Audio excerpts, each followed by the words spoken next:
Chapter 2 The Pool of Tears. "Curiouser and curiouser," cried Alice. She was so much surprised that for the moment she quite forgot how to speak good English.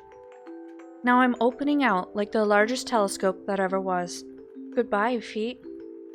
For when she looked down at her feet, they seemed to be almost out of sight, they were getting so far off. "Oh, my poor little feet. I wonder who'll put on your shoes and stockings for you now, dears. I'm sure I shan't be able. I shall be a great deal too far off to trouble myself about you. You must manage the best way you can." "But I must be kind to them," thought Alice, "or perhaps they won't walk the way I want to go. Let me see. I'll give them a new pair of boots every Christmas." And she went on planning to herself how she would manage it. They must go by the carrier, she thought. And how funny it'll seem sending presents to one's own feet. And how odd the directions will look. Alice's right foot, Esquire. Hearthrug. Near the fender. With Alice's love. Oh dear, what nonsense I'm talking. Just at this moment, her head struck against the roof of the hall. In fact, she was now rather more than 9 feet high, and she at once took up the little golden key and hurried off to the garden door. Poor Alice! It was as much as she could do, laying down on one side to look through into the little garden with one eye. But to get through was more hopeless than ever. She sat down and began to cry again. "You ought to be ashamed of yourself," said Alice. "A great girl like you," she might as well say this, "to go on crying in this way. Stop this moment, I tell you." But she went on all the same, shedding gallons of tears until there was a large pool around her, about 4 inches deep and reaching half down the hall.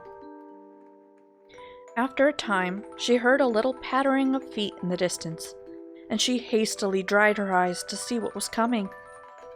It was the White Rabbit, returning splendidly dressed, with a pair of white kid gloves in one hand and a large fan in the other. He came trotting along in a great hurry, muttering to himself as he came, "Oh, the Duchess, the Duchess. Oh, won't she be savage if I've kept her waiting?" Alice felt so desperate that she was willing to ask help of anyone.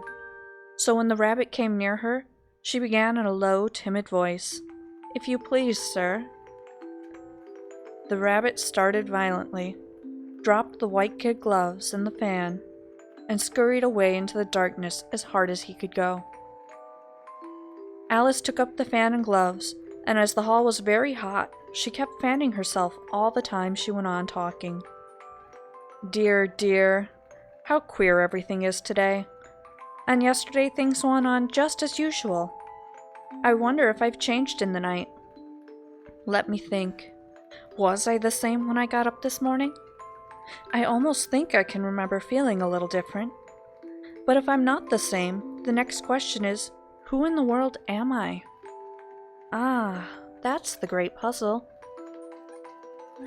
And she began thinking over all the children she knew that were of the same age as herself, to see if she could have been changed for any of them. "I'm sure I'm not Ada," she said, "for her hair goes in such long ringlets, and mine doesn't go in ringlets at all. And I'm sure I can't be Mabel, for I know all sorts of things, and oh, she knows such a very little. Besides, she's she, and I'm I, and oh dear, how puzzling it all is. I'll try if I know all the things I used to know. Let me see. 4 times 5 is 12, and 4 times 6 is 13, and 4 times 7 is... Oh dear, I shall never get to 20 at that rate. However, the multiplication table doesn't signify. Let's try geography.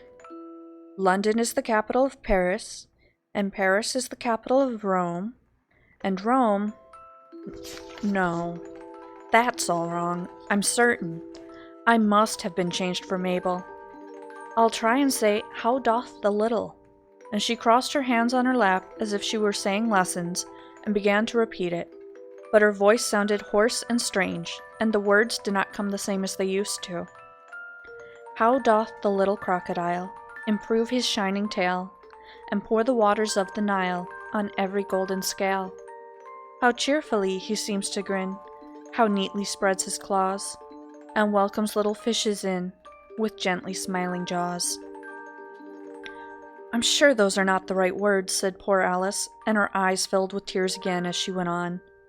I must be Mabel after all, and I shall have to go and live in that poky little house, and have next to no toys to play with, and oh, ever so many lessons to learn. No, I've made up my mind about it. If I'm Mabel, I'll stay down here. It'll be no use their putting their heads down and saying, "Come up again, dear." I shall only look up and say, "Who am I then? Tell me that first, and then, if I like being that person, I'll come up. If not, I'll stay down here till I'm somebody else." But oh dear, cried Alice with a sudden burst of tears. I do wish they would put their heads down. I'm so very tired of being all alone here. As she said this, she looked down at her hands, and was surprised to see that she had put on one of the rabbit's little white kid gloves while she was talking. How can I have done that? She thought. I must be growing smaller again. She got up and went to the table to measure herself by it, and found that, as nearly as she could guess, she was now about 2 feet high, and was going on shrinking rapidly. She soon found out that the cause of this was the fan she was holding. She dropped it hastily, just in time to save herself from shrinking away altogether. That was a narrow escape, said Alice, a good deal frightened at the sudden change, but very glad to find herself still in existence. And now for the garden. She ran with all speed back to the little door, but alas, the little door was shut again, and the little golden key was lying on the glass table as before. And things are worse than ever, thought the poor child, for I never was so small as this before, never, and I declare it's too bad that it is. As she said these words, her foot slipped, and in another moment, splash! She was up to her chin in salt water. Her first idea was that she had somehow fallen into the sea.